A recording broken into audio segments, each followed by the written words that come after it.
આજે મારા સાસુ જોડે વાત થઈ. મેં એમને કીધું કે આ છે ને ખાવામાં બહુ જ નાટક કરે છે. આ નહીં ખાવું, પેલું નહીં ખાવું, આ શાક નહીં ખાવું, પેલું શાક નહીં ખાવું. તું કે નાટક કરવું?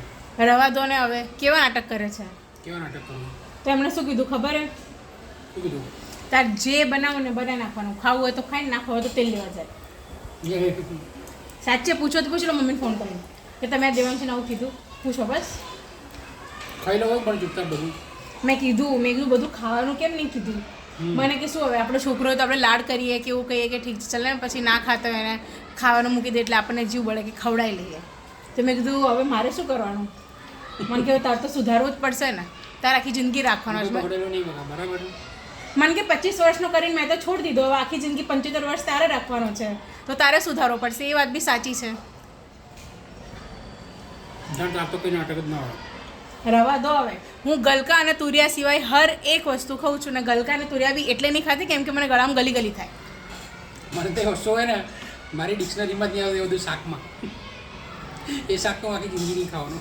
કયા શાક ખાય ખબર? કોબી, ફુલાવર, બટાકા, ભીંડા, હમણાંથી પાલક ખાતા થયા, ટીંડોળા ખાતા થયા, હમણાંથી ચોળી, બટેકા, ગવાર, બસ. સેવ ટામેટા. જો ગલકા નહીં ખાવાના, તુરિયા નહીં ખાવાના, દૂધી નહીં ખાવાની, પરવર નહીં ખાવાના, કારેલા નહીં ખાવાના, કંકોડા નહીં ખાવાના, વાલોર નહીં ખાવાની. વાલોર તો હું ખાઉં છું બકા. કોને કીધું નહીં ખાતું? પનીર હાંડી. એક વાત કહું, પાત્રાના પાન લાય 3 દિવસ થયા બરાબર. રોજ પૂછો ને કે આજે બનાવું, ના આજે મને આ ખાવું છે, આજે બનાવું, ના આજે મને આ જ ખાવું છે. ઓલા દિવસે શું કહેતા હતા કે મને પાત્રા બહુ ભાવે છે, પણ આજે બનાવું તો કે ના આજે મને આ ખાવું છે, આજે બનાવું. આમ ને આમ મારી લાવેલી વસ્તુઓ બગડી જાય. પણ મોટો હોવો જોઈએ. તારે જાતે બનાવીને ખાઈ લેવાનું. એક જણ માટે પાત્રાની કડાકૂટ કોણ કરે? તું. એક દિવસ છે ને અમને એમના એકલા માટે કંઈક બનાવવા આપવું છે, મેગી અને ચા સિવાય. શાક રોટલી બનાવશું ને તમારે એકલા માટે?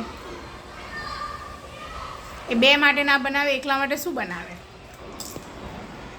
ખાઈ લો હવે. ખાતા ખાતા કોણ હેરાન કરે? ચા બનાવી અને બ્રેડ બટર છે. એ વેસ્ટર્ન બ્રેકફાસ્ટ થયો. ગુજરાતી બ્રેકફાસ્ટ બનાવો જો છો. તે શું ખાવાનું બનાવ. ખાવાનું એટલે બધું ખાવાનું હોય. એક માટે હોય કે 2 માટે હોય.